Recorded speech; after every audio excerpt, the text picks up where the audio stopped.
उत्तर प्रदेश में चुनाव करीब 6 महीने बाद होना है और चुनावी हलचल अब तेज हो चुकी है। एक तरफ बीजेपी ने चुनावी रणनीति बनाने के लिए दिल्ली में अपने सांसदों के साथ बैठक कर 2 दिन तक मंथन किया है। वहीं यूपी की सत्ता से करीब 10 साल से ज्यादा से दूर बीएसपी जगह जगह प्रबुद्ध समाज सम्मेलन के जरिए ब्राह्मणों को लुभाने में लग गई है। बीएसपी महासचिव हैं सतीश चंद्र मिश्र। ब्राह्मणों को एक बार फिर पार्टी की तरफ लाने की जिम्मेदारी उन्हें सौंपी गई है। कल ही प्रबुद्ध सम्मेलन का पहला चरण खत्म हुआ है। अब समाजवादी पार्टी ने भी ब्राह्मणों को अपना बनाने के लिए लंबी चौड़ी प्लानिंग की है। अगले महीने से पार्टी हर जिले में ब्राह्मण सम्मेलन करने जा रही है, जिसका नाम बाद में तय होगा। तो ये 3 तस्वीरें आपके सामने हैं जो बता रही हैं किस तरीके से उत्तर प्रदेश में विधानसभा चुनाव को लेकर तैयारियां जोरों पर शुरू हो चुकी हैं। दिल्ली में बीजेपी का मंथन 2 दिन तक चला। पार्टी सांसदों के साथ यहां पर बैठकर चर्चा की गई। वहीं दूसरी तरफ ब्राह्मण वोटर्स को लुभाने की तैयारी बीएसपी करती हुई नजर आ रही है। बीएसपी का प्रबुद्ध सम्मेलन और समाजवादी पार्टी ने भी तैयारी कर ली है। समाजवादी पार्टी प्रदेश में पहली बार ब्राह्मण सम्मेलन करने जा रही है। अगले महीने से समाजवादी पार्टी के ब्राह्मण सम्मेलन की शुरुआत होगी।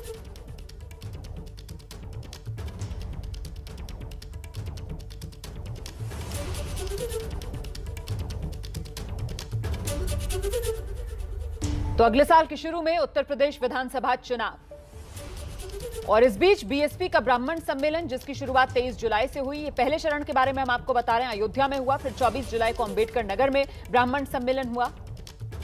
इसके बाद 26 जुलाई को प्रयागराज में ब्राह्मण सम्मेलन किया गया।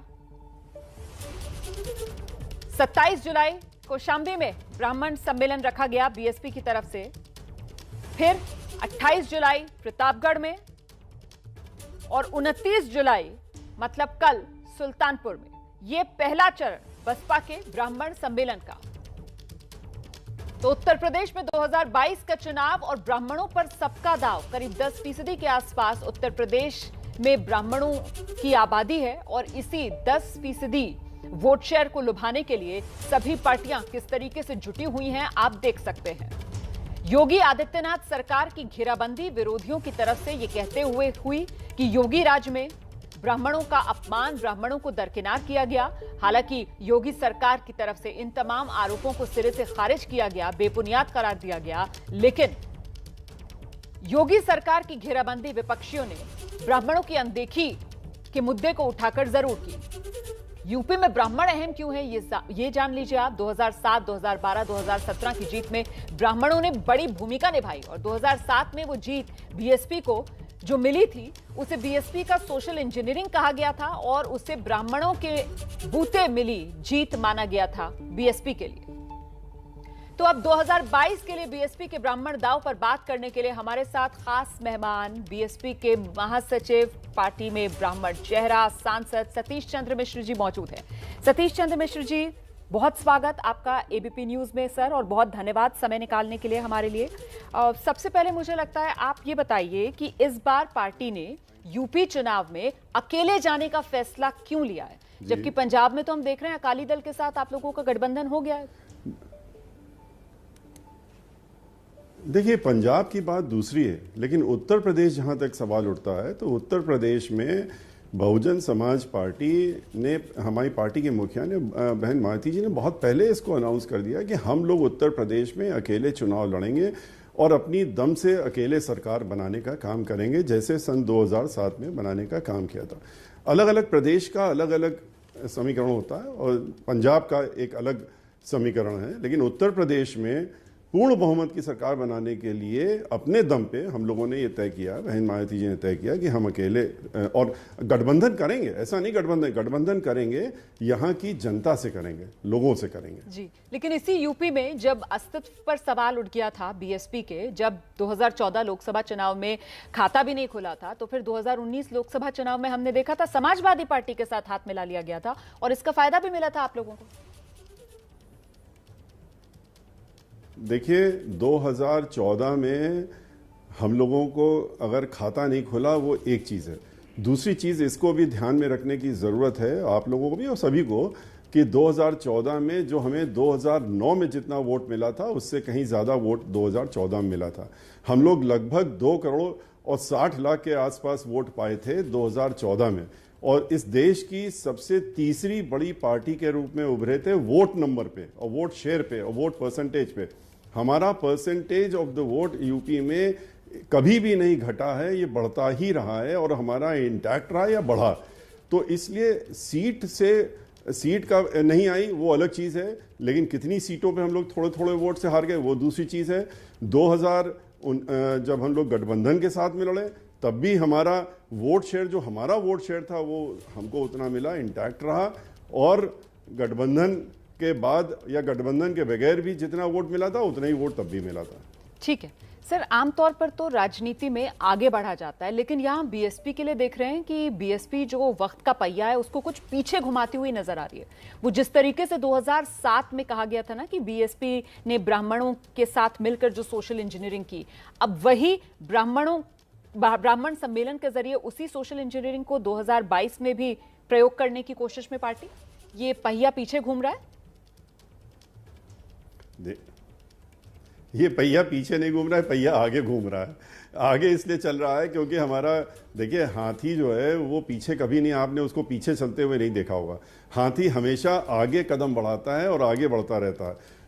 और यहाँ पर भी यही हो रहा है कि हाथी जो है आगे बढ़ रहा है। और सोशल इंजीनियरिंग जिसकी बात चर्चा लोग कर रहे हैं कि, तो प्रश्न चिन्ह लगा रहे हैं कि सोशल इंजीनियरिंग आप क्यों कर रहे हैं। सोशल इंजीनियरिंग हम लोगों ने 2007 में अगर की थी, ब्राह्मण समाज का दलित समाज के साथ में भाईचारा अगर बनाया, इस समाज में दूरियां जो लोगों ने खड़ी कर रखी थी उसको अगर ख़त्म करने का काम किया, तो उसका श्रेय देना चाहिए और बीएसपी को देना चाहिए। और अगर उसी को आगे बढ़ाते हुए हम लोग 2021 और 22 में आज जिस तरीके से उत्साह मिल रहा है हमको, खाली ब्राह्मण समाज नहीं, हमारे दलित समाज के भाई बहन इतने उत्साहित हैं कि आज ये भाईचारा जो था वो बहुत और मजबूती से आगे बढ़ रहा है। और इसको बढ़ाने, सोशल इंजीनियरिंग नाम तो तभी से शुरू हुआ जब बीएसपी ने शुरुआत की। उसके पहले सोशल इंजीनियरिंग की कौन बात करता था, कौन चर्चा करता था जी। कभी भी हमेशा जात के नाम पे लड़ाओ भिड़ाओ, लेकिन हम लोगों ने मिलाने का काम किया। हमारी पार्टी की शुरू से सोच रही है, हमारी पार्टी के नेता का नारा ही है सर्वजन हिताय सर्वजन सुखाय, और सबको साथ में लेके चलो। 2007 में जब सरकार बनाई थी, आपने देखा, ये नहीं कि लोग कह सकते खाली ब्राह्मण समाज ने बढ़ चढ़ करके और साथ दे करके सरकार बना दी तो खाली ब्राह्मणों को बढ़ाने का काम किया गया, ऐसा नहीं है। सर्व समाज के लोगों को, अगर ब्राह्मणों को बढ़ चढ़ करके बहन मायावती जी ने उस समय उनकी जो उन्होंने योगदान दिया, उनको उन्होंने तवज्जो दिया, मंत्री बनाए, एमएलए बनाए, एमएलसी बनाए, विधान परिषद का अध्यक्ष बनाया, अधिकारियों में और लोकसभा में, राज्यसभा में हमको लीडर बनाया, लोकसभा में भी डिप्टी लीडर। ये सारी चीज़ें ब्राह्मण समाज को सम्मान देने के लिए कि आपने इस भाईचारे को बनाया और इस प्रदेश में जो जात के नाम पे लड़ाने का काम चल रहा है उसको ख़त्म करने का काम कराया। तो इसको लेकर के हम अगर दोबारा आगे बढ़ रहे हैं, फिर से आगे बढ़ रहे हैं, तो इसमें परेशानी नहीं होनी चाहिए, बल्कि लोगों को स्वागत करना चाहिए। और आप देख रहे हैं कि आज क्या हो रहा है, आज सभी लोग हमारे पीछे पीछे अब चल पड़े हैं, कह रहे हैं कि हम भी करेंगे, हम साइकिल निकालेंगे, हम रथ निकालेंगे, हम भी आगे यही करेंगे। चलिए, अगर भाईचारा बनाते हैं सही माने में, उस तरीके से नहीं कि मुंह में राम और बगल में छुरी, अगर उस तरह से भाईचारा बनाते हैं जैसे बहुजन समाज पार्टी ने बनाया, तो सभी का स्वागत रहेगा कि आप भाईचारा बनाओ, यही तो हमारा उद्देश्य है। ठीक है सर, आप लेकिन जिसे भाईचारे का नाम दे रहे हैं, मतलब समाज की दूरियां पाटने की बात जो आप कर रहे हैं इस सोशल इंजीनियरिंग से, जो आपके विरोधी हैं वो तो ये कहते हैं कि साहब बीएसपी जो है वो सत्ता से दूरी अपनी खत्म करने के लिए ब्राह्मण शरणम गच्छामि, और साथ ही साथ दलितों की पार्टी जो है वो राम भक्त भी बन गई है। सर, इसके पीछे का गणित भी जरा समझा दीजिए। देखिए, ये कहना कि दलितों की पार्टी है, ये सब समाज की पार्टी है। हाँ, ये ज़रूर है कि समाज में जो दबे कुचले और जो गरीब तबके के लोग हैं उनको उनकी तरफ कोई नहीं देखता है। उनको सब लोग, आपने देखा, चाहे गुजरात हो चाहे उत्तर प्रदेश हो, जिस तरीके से दलित समाज के भाइयों बहनों बेटियों के साथ में रेप करके उनको दहाड़े रात में 2 बजे आग लगा के जला दिया जाता है, पुलिस की और घर वालों को उनको बॉडी भी नहीं दी जाती है। तो ये सारे काम जब ये सब सरकारें आती हैं, चाहे इनकी सरकार रही हो, चाहे समाजवादी पार्टी, चाहे भारतीय जनता पार्टी, तो यही सब उत्पीड़न पूरे देश में होता है।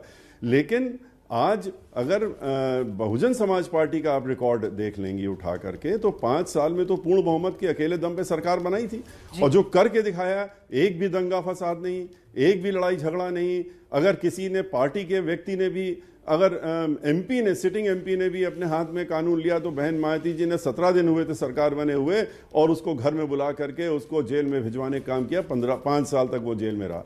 तो कानून को कानून के द्वारा चलाने का कार्य होता है। यहाँ पर सर्व समाज को लेकर चलने की बात होती। ब्राह्मण इतना उत्पीड़ित है, ब्राह्मण की बात कह रहे हैं, ब्राह्मणों का आप नाम क्यों ले रहे हैं, ब्राह्मणों की बात क्यों कर रहे हैं?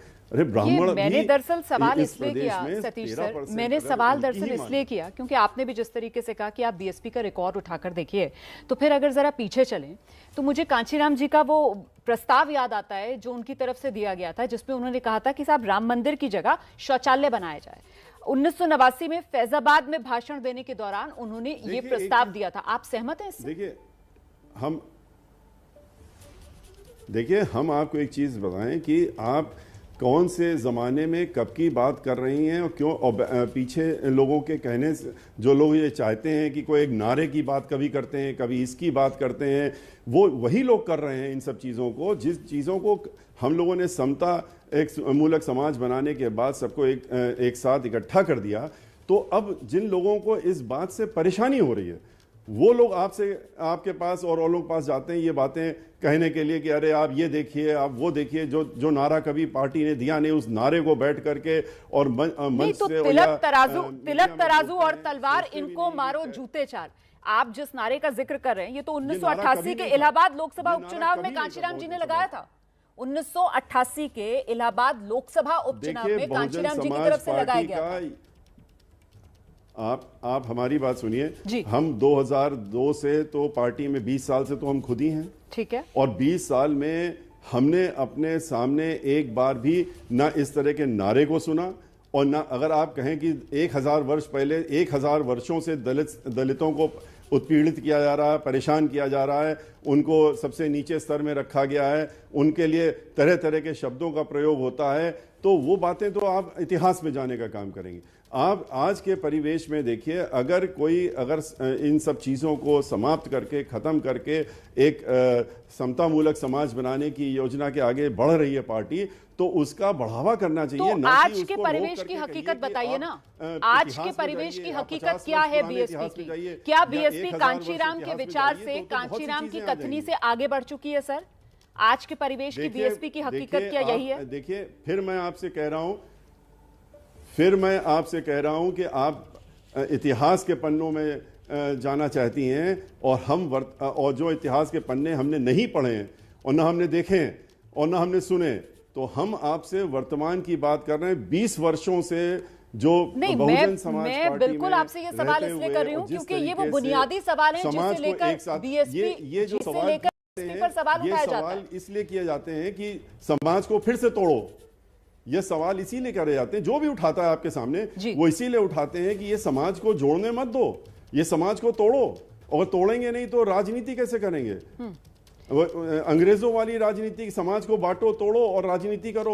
यहाँ राजनीति के लिए हम लोग नहीं कर रहे हैं। हमारी पार्टी एक मिशनरी पार्टी, हम लोग मिशन के हिसाब से चलते हैं और तय करते हैं कि अब क्या हमारा मिशन। हमारा मिशन ये है कि इस प्रदेश में समतामूलक समाज क्या कांचीराम के विचार और कथनी से ये बीएसपी जो है, जब से आप पार्टी में आए 2002 से, आप बार-बार जिक्र कर रहे हैं, आगे बढ़ गई है?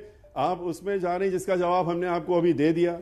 हमने उसका जवाब आपको अभी दे दिया। हमने बता दिया कि हम जिस परिप्रेक्ष्य में हैं, जिसमें आप हैं इस समय, आप जो पिछले 20 वर्षों से आप देख रहे हैं, हम उसमें आगे बढ़ने का काम कर रहे हैं। आप पीछे ढकेलने की बात, लेकिन जब आप आगे बढ़ते हैं सर, तो दलित वर्ग से ही कुछ सवाल उठेंगे करने के लिए। इसमें युवा दलित नेतृत्व जो चंद्रशेखर है, उत्तर प्रदेश से ही आते हैं, उनको लेकर मेरे पास आपके लिए एक सवाल है।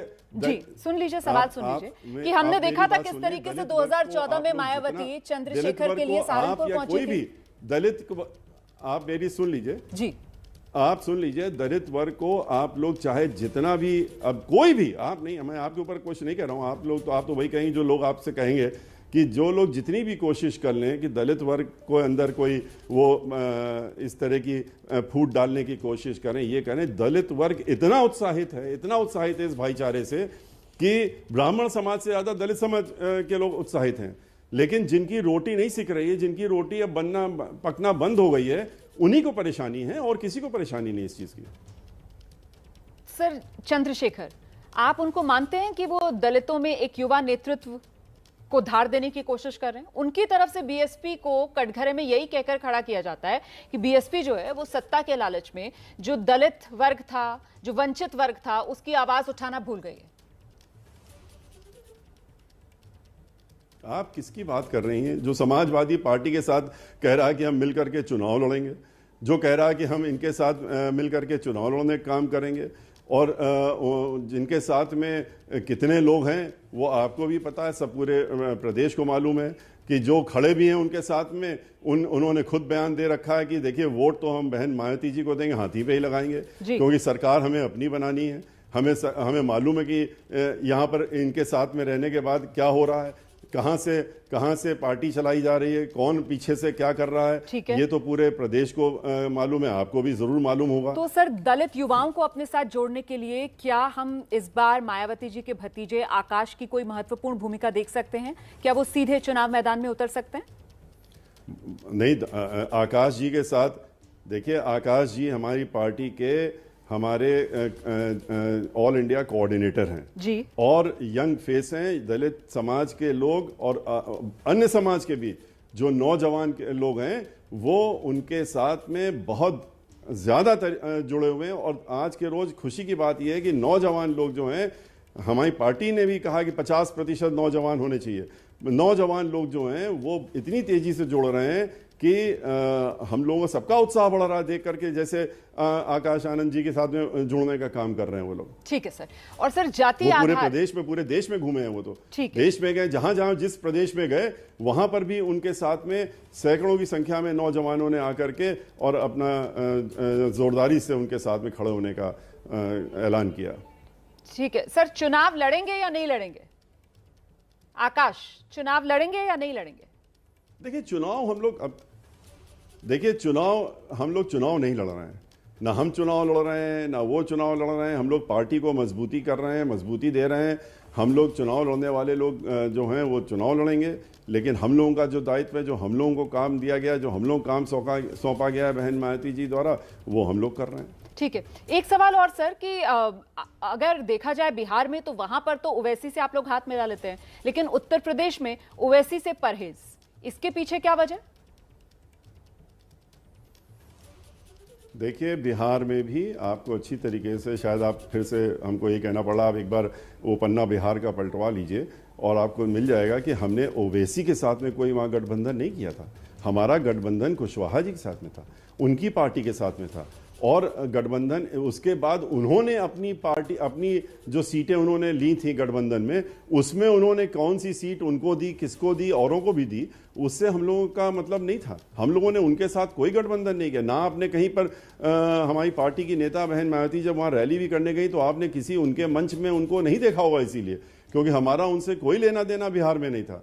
और उत्तर प्रदेश में तो सवाल ही नहीं उठता, क्योंकि फिर से आपको मालूम है कि वो भी क्यों चुनाव के मैदान में आ रहे हैं और क्यों लड़ रहे हैं और क्या कर रहे हैं। क्यों आ रहे हैं सर? आप ही बता दीजिए, क्यों आ रहे हैं, क्यों लड़ रहे हैं? आपको पता, आपको सब पूरे प्रदेश को पता है कि वो चुनाव में किसके कहने से लड़ने आ रहे हैं, कौन सी पार्टी उनको लेकर के पूरे देश में घूम रही है, उत्तर प्रदेश में भी लेके आई है। आप खुलकर नहीं कह रहे हैं, किसके बारे में कह रहे हैं आप? अरे खुल करके क्या, भारतीय जनता पार्टी का नाम आप सुनना चाहती हैं, सुन लीजिए। ठीक है, तो आप ये कह रहे हैं कि बीजेपी जो है वो असदुद्दीन ओवैसी की एंट्री यूपी चुनाव में करा रही है। चलते चलते बस एक सवाल, जाति आधारित जनगणना की जो मांग की जा रही है उस पर आप लोगों का क्या स्टैंड है? नहीं, जाति आधार की जनगणना तो है, ये तो आप देख रहे हैं पिछले 10 वर्षों से, क्या 15 वर्षों से चली आ रही है। जब पूरी हो जाएगी तो इसलिए कभी पूरी करने नहीं देंगे, तो उसमें मालूम हो जाएगा कि कितने लोग कितना वंचित हैं, क्या हैं, और कितने लोगों को मिलना चाहिए, क्या मिलना चाहिए, कैसे उनको साझेदारी होनी चाहिए। तो आज के रोज़ तो ये सारी चीज़ें, तो ये जो अभी की सरकार है वो तो उनको इसीलिए पेंडिंग में रखती है, क्योंकि अगर ये सारी चीज़ें ख़त्म कर देंगे, जैसे मान लिए अब राम मंदिर अगर बना देंगे तो फिर राम मंदिर बना दिया तो फिर बचा क्या। तो इसी तरह से सब चीज़ें रखी जाती हैं, तभी तो, वरना लोग पूछने नहीं लगेंगे कि हमारी रोटी रोजी का क्या हो रहा है, हमारी नौकरी का क्या हो रहा है। ठीक है सर। 2 करोड़ रुपए, 2 करोड़ लोगों को आपने नौकरी देने का काम कहा था, 2 करोड़ नौकरी ले ली। आपने कहा था कि हम सबको रोजगार देंगे, तो आप कह रहे हैं रोजगार की जगह आप पकौड़े बेचिए। आप पीएचडी करके आए हैं, पकौड़े बेचिए। तो ये सारे प्रश्न होने लगे। महिलाएं पूछने लगेंगी कि आपने कहा था सब्सिडी कर रहे हैं, ये कर रहे हैं, आज गैस का चूल्हा 1000 पहुंच गया, पेट्रोल के दाम जो हैं 110 पहुंच गए, और आपको मिल रहा है 30-35 रुपए, 40 रुपए में। तो बहुत सी चीज़ें हो जाएंगी एकदम से। किसान कहेगा कि हम 1 साल से सड़कों में मार खा रहे हैं, पानी खा रहे हैं, ठंड में भी मारे जा रहे हैं, लाठियां मारी जा रही हैं। आप 3 कानून ले आए हैं हमारी ज़मीन हड़पने के लिए। आपने रेल बेच दिया, आपने तेल बेच दिया, आपने हवाई जहाज बेच दिया, बहुत बहुत आसमान में धन्यवाद। बेच दिया। आप वही आपने मुद्दे सभी उठा रहे चीज़ों को हैं जो बेच कुल दी। मिलाकर हर विपक्षी दल की तरफ से उठाया जा रहा है और बीजेपी की घेराबंदी की जा रही है। लेकिन बावजूद इसके आपने ये साफ कर दिया है कि बीएसपी उत्तर प्रदेश में एकला चलो की राह पर किसी के साथ गठबंधन नहीं करेगी। और मायावती के भतीजे को लेकर बड़ी बात जो कही है सतीश चंद्र मिश्रा जी ने, वो यही कि वो अभी चुनाव नहीं लड़ेंगे, पार्टी को मजबूती देने का काम करेंगे। बहुत बहुत धन्यवाद सतीश चंद्र मिश्रा जी, एबीपी न्यूज पर हमारे साथ जुड़ने के लिए।